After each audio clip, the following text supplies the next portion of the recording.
If you're a leader that wants to turn office politics into career fuel, stick around. My name is Robin Landry, and I've been an operations leader for many years. I've managed large teams, small teams, and I've learned many different tactics in the workplace to help in this situation. I will go through 10 office tactic rules that will help you skyrocket your career as a leader. Tactic number 1, understand the power map. Who really influences decisions in your company? If you've got the title of manager, supervisor, leader, you have much more power than you really understand than those who don't have that title. But you'll find that many that don't have that title try to push their own agenda within meetings and within conversations and within the company. I've dealt with various different types of personalities, and if you've been in your career for a few years now, at least, you've seen those situations where you've got some employee that's trying to manipulate their own agenda within a company. So it's really critical to understand, even if they're talking, they're not making the final decision. You are. So don't discount your title and the power that you have to make decisions. Tactic number 2, build real relationships, not fake alliances. As difficult as it can be in a leadership role or a manager role, you have somebody who's a fairly toxic person and you're trying to win them over by agreeing with some of the stuff that they're talking about. Well, don't forget the fact that they're a toxic employee. That's the last person you want to be hanging out with and taking advice from. You really have to understand that it is important to build the alliances with those who are going to skyrocket your career, move you closer to the target that you're going for in your career. The ones that are striving for a bigger career or striving because they want to do well for the company, those are the people that you need to be building alliances with. You need to stay away from the toxic people in your company. They're only going to drag you down. You're going to be part of the rumor mills and get pulled in a direction that will not help your long-term career. Tactic number 3, stay professional always. Don't go the direction of somebody who goes around yelling, talking behind other people's backs.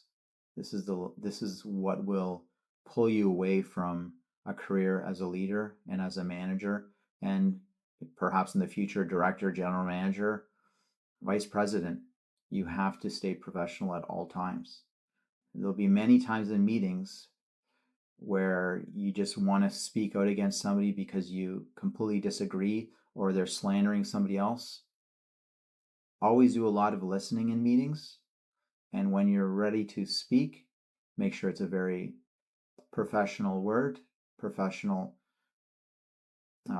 idea that you're trying to say, but don't get pulled into the negative culture of those who want to. Reputation is what's most important to you as a leader. For your future growth, you need to protect your reputation. And this happens through staying calm in all situations and staying professional. Tactic number 4, control your narrative. Make your wins visible. There are many people that don't like to brag about accomplishments they've done, but it's really critical that in a structured approach, structured manner, and at the right time, you are talking about the things that you're doing within your company, especially when there are others who have hiring power, who are above you in position.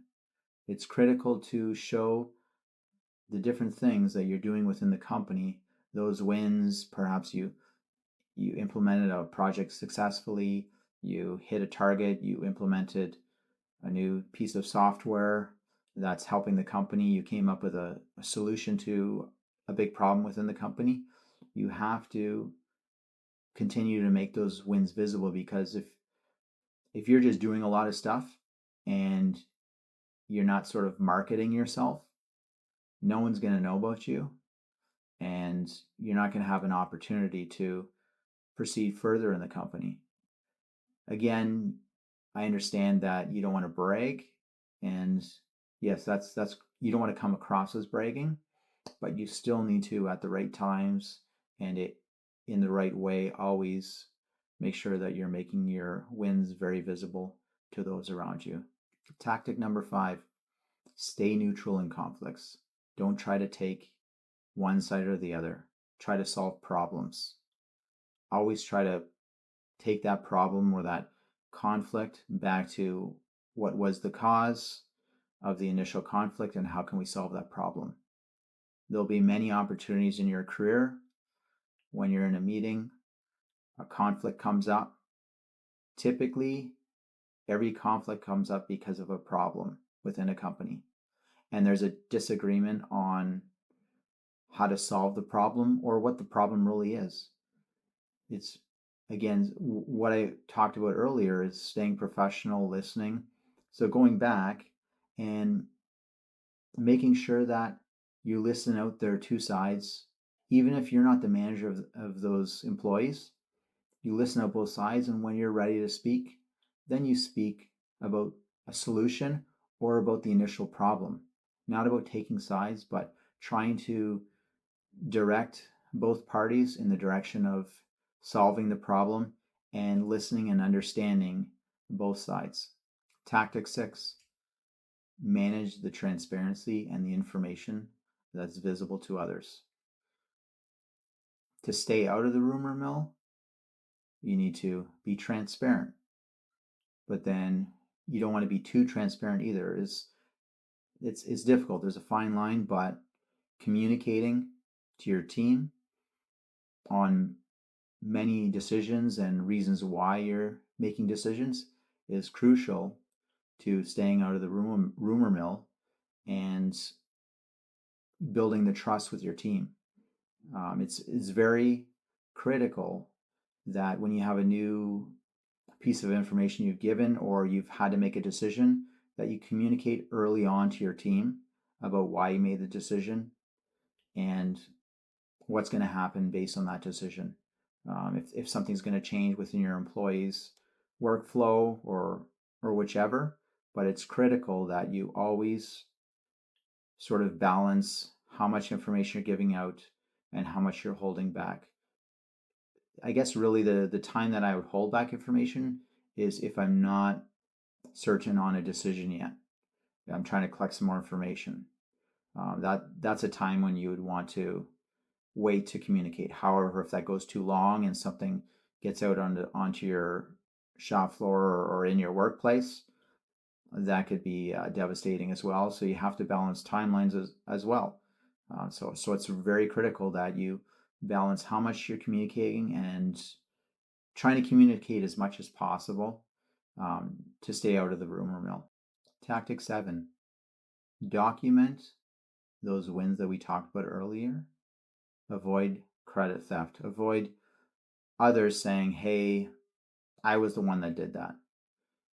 It's really important that when you're contributing to ideas and solutions and that you're recording, if you have a journal, you can document those types of things that you're contributing to so that you can have traceability on how you're helping the company, such that when somebody comes to you and says, actually, I did that, you can go back to your journal and say, well, I actually was the one that did this, and this is where I documented the things that I was doing. So it's really important that you document the things that you may not communicate, but the things that you should be taking credit for. It kind of sounds a little weird, I understand, but it's very critical because in the future you won't remember that exact time. But if you have something documented and you say, well, actually, I was the one that came up with these ideas, go back to your journal and you can show somebody, they're going to be like, oh, yeah, you're right, because there's more factual evidence there. Again, this is used very minimally, but you'll find that in the future you'll have to. This will come in handy when you have to pull up information on previous things that you've helped support or implement. Tactic 8, Build political capital. Relationships and respect and reputation are very important capital investment to your long-term career. This can be in the state of building a relationship with a key person that's in a higher role than you, building relationships with your HR department, building a good reputation as being a professional manager, being calm, being strategic. You could literally go onto YouTube or nowadays in ChatGPT and list what are those things that are important to a manager for their reputation, for their long-term success. And those are the things that you need to be focusing on. Those are the things that you need to be tracking to see that you're improving in those various areas. Again, we call that capital of a manager. It's the investments that you're putting into yourself to grow yourself for future larger positions. Tactic 9, stay focused on results. Don't let workplace drama distract what you're trying to do. You can easily go into a workplace on a Monday, sit back and let drama direct your full week of 40 hours or 50 hours or whatever you work. You know that's true. You've seen it within your own workplace. You see people that are busy in the drama, even leaders, people that are in a higher position. They're stuck in drama and they really don't get anything done. So they have nothing, at the end of the month or end of a year. What did they actually do that moved their department, moved them further in their career? They don't have anything to show for it. It's very critical that you're recording the things and tracking the things that you're doing each week so that you can look back at the previous week and say, hey, was I actually focused on my position, the strategy that I'm supposed to be following through on, implementing things that move the department or the company further along? Don't get stuck in the drama. Focus on the results. Tactic 10, know when to push back. Set professional boundaries. This can come up significantly in situations where, for instance, a toxic employee will drag you down and you become less effective in your career. You may need to move to another company if you can't deal with that particular person. You have to set professional boundaries. When somebody is just needy and dragging you down, you have to have a direct conversation with that person, explain what's going on, and that you need to be focusing on the results of the company, the results of the department that you're in, on your position. You can't be dealing with needy people, with toxic people, because that will make you the 99% leader, not the 1% top performer.